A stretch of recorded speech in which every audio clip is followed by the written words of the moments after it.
NaviTrack Scout cable, pipe, and sonde locator is a critical part of any successful pipe and cable locate. With NaviTrack Scout, you can pinpoint remote transmitters like the one in your SeeSnake camera system and trace buried utility lines. Scout makes locating fast, accurate, and easy, so you can dig with confidence. In the next few minutes, we'll show you how to set up NaviTrack Scout to work with your existing equipment, show you some basic and advanced techniques for locating remote transmitters, and demonstrate the basics of tracing buried pipes and cables.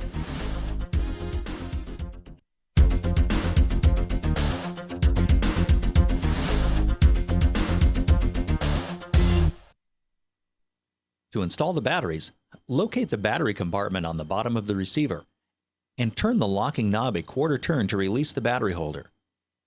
Install the batteries with the correct polarity, as shown on the label inside the battery holder.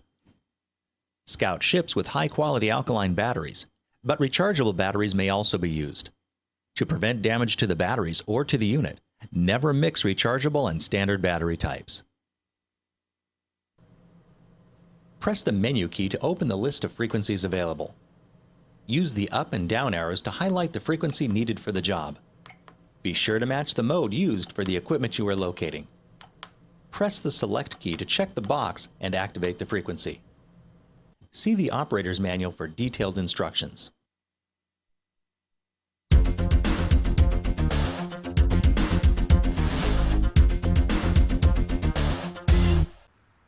In this segment, we'll locate the remote transmitter or sonde in our SeeSnake camera system.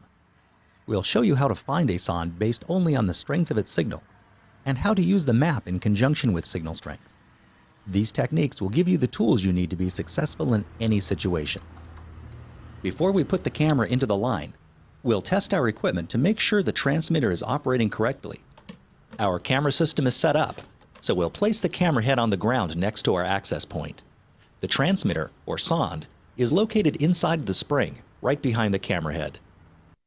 We'll turn the receiver on, and when the operating screen appears, we'll use the frequency key to select a sonde frequency of 512 Hz to match our transmitter. We haven't activated the transmitter, and the receiver isn't registering a signal. This tells us the area is free from interfering signals that could reduce the accuracy of our locate. When we do activate the camera's remote transmitter, Scout registers a strong, stable signal. Our equipment is working, so we'll go ahead and put the camera in the line. Sondes have a limited transmitting range, so we're only going to push out a few feet before we locate.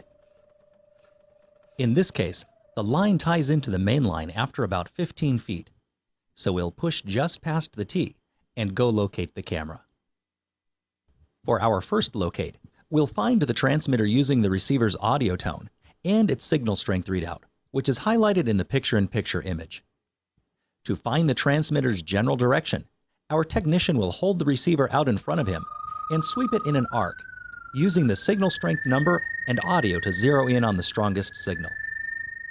When the signal strength is highest, the receiver's mast will be aimed at the transmitter, so he'll lower the receiver and walk in that direction. As he approaches the transmitter, the signal strength will increase. When he passes the transmitter, the signal strength will begin to decrease, so he'll stop and move back to the point where the signal was strongest. This puts him very close to the transmitter. To pinpoint the transmitter, he'll move the receiver backwards, forward, left, and right until he finds the strongest signal. When he finds the point where movement in any direction causes the signal to decrease, he's directly over the transmitter.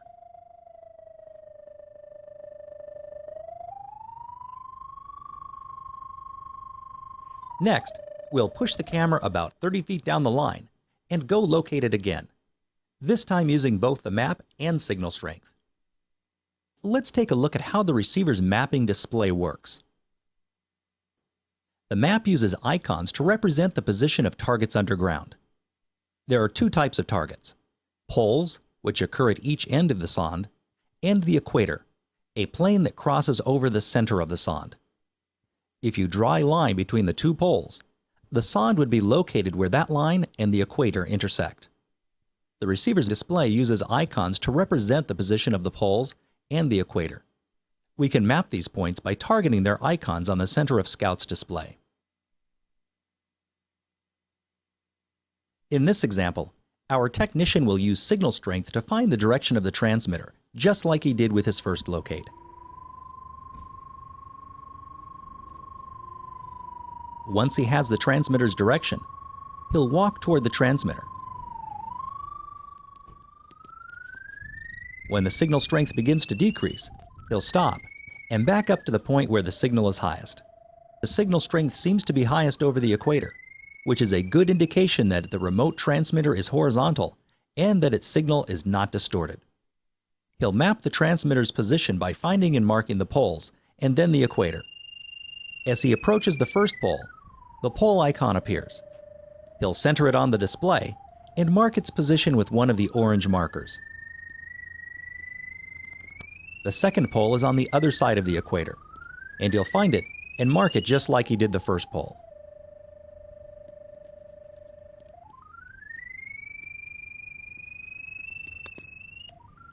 Now he'll move back toward the equator and look for the point where the signal is strongest.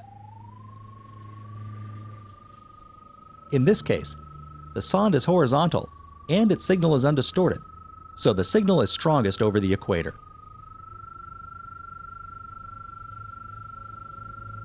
After he's verified the signal is strongest over the equator, he'll measure the sonde's depth.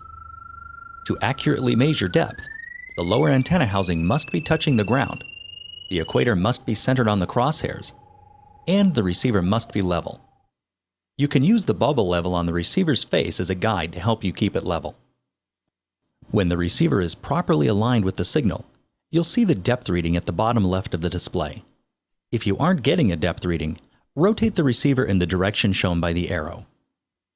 When the arrow disappears, the receiver will display the depth automatically. To double check his depth, he'll rotate the receiver 180 degrees. It should be close to his first measurement, which it is. When he's finished, he has 3 indications this is a good locate. The sonde marker is in line with the pole markers and about halfway between them. The signal strength is highest over the sonde marker, and the 2 depth measurements are very close to one another. In this example, we'll demonstrate a variation of the technique we just showed you. This is the same locate we performed earlier using just the receiver's signal strength indicators. But this time, we'll use the equator line on the display to guide us to the sonde. When you're close to the transmitter and getting a strong reading on the equator, you can follow it right to the transmitter. We'll keep the equator roughly centered on the display as we follow it. When we pass by the sonde, the signal will begin to decrease, so we'll stop and find the point where the signal is strongest. Then we'll move the receiver in front of and in back of the equator to make sure the signal is strongest when we're directly over it. It is, so we'll rotate the receiver to take a depth reading. Then we'll check it at 180 degrees. Both depth readings are consistent, so we'll mark the sonde's location. We'll finish mapping our locate by finding both poles. When we're finished, we'll have the same results as with our previous locate. The sonde marker is in line with and about halfway between the poles, the signal is strongest over the equator, and our 2 depth measurements closely match. This example demonstrates just how flexible Scout can be. For our final example, our technician will be locating a Ridgid Kollman float sonde. The float sonde is a small battery-powered transmitter designed to float freely down the line. Because it's not attached to a push cable, there's no guarantee the float sonde's antenna will be horizontal. This means we won't be able to use Scout's mapping display or automatic depth features. Our technician will have to rely on signal strength to locate this sonde. He'll start by sweeping to find the general direction and walk in that direction. When the signal begins to drop, he'll stop and back up to where the signal was highest, just as he did in our previous examples. This time, however, he's nowhere near the equator. This tells him he's probably dealing with a non-horizontal sonde. He'll pinpoint the sonde by zeroing in on the strongest signal. Notice that he's taking great care to keep the receiver at a constant height. That's because a 1-inch difference in the height of the receiver affects the signal as much as about 6 inches of lateral movement. For greater accuracy, he'll make his final measurements with the lower antenna very close to the ground. The automatic depth feature only works when the equator is centered on the crosshairs. To get a depth measurement under these circumstances, he'll press and hold the down key to force a depth reading. The initial depth reading of greater than 15 feet means that Scout's upper antenna isn't aligned with the signal, so he'll rotate the receiver until he gets a valid depth. This example demonstrates how important it is to always verify you found the strongest signal before marking the sonde's location. In the past few minutes, we showed you the basics of locating a remote transmitter. Here are a few key points to remember.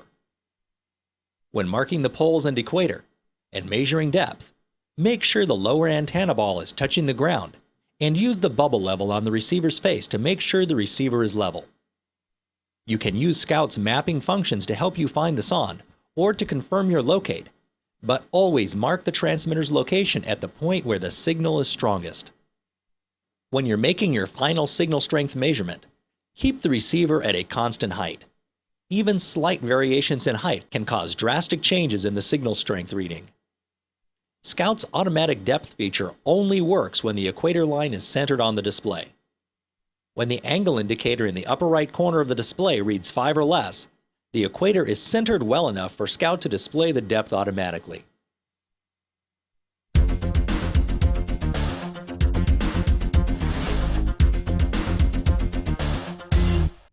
In this segment, we'll demonstrate the basics of using Scout to trace varied lines. In this example, we'll trace the signal applied to a water line with a NaviTrack line transmitter, but you would use the same technique for any type of line. We've connected to a backflow valve that tees into the main water line about 15 feet away.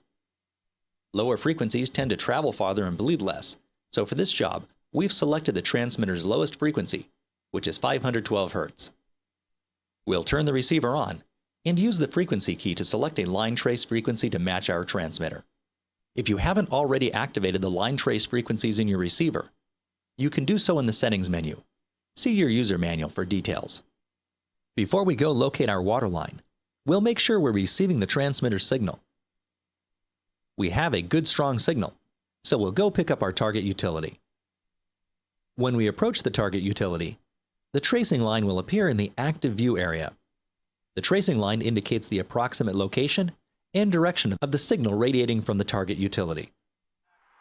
If we're picking up a good undistorted signal, the signal strength will be highest when the line is centered on the crosshairs, and will decrease when we move the receiver to the right or left. In this case, the signal strength is not highest when the tracing line is centered. This is one indication that our signal could be distorted. Next, we'll take a depth measurement. To get a depth measurement, the tracing line must be centered on the crosshairs, and the lower antenna ball must be touching the ground. Next, we'll rotate the receiver in the direction indicated by the arrow until the depth appears. Now we'll take another reading by rotating the receiver 180 degrees. In this case, the two depth measurements differ greatly. Our signal appears to be distorted, so we'll look for an alternate connection point. We have access to the main water line at the meter, so we'll connect our transmitter there and try our locate again. This time, the signal is highest when the tracing lines are centered.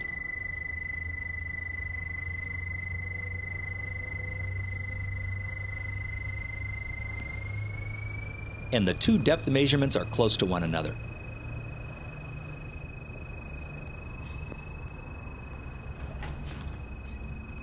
Everything looks good, so we'll proceed with our locate.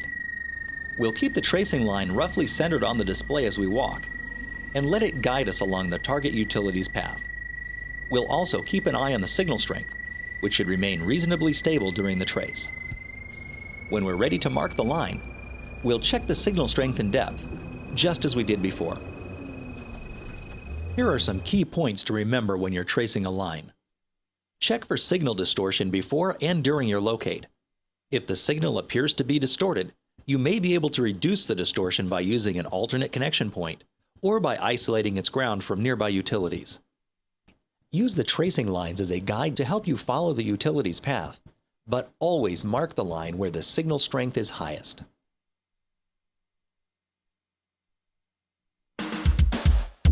In the past few minutes, we've introduced you to the NaviTrack Scout. Before using Scout, be sure to read the operator's manual. The operator's manual contains detailed information on the equipment's features and operation, and will help you get the most out of your equipment. From all of us at Ridgid, thank you for buying the NaviTrack Scout, and thank you for watching this video.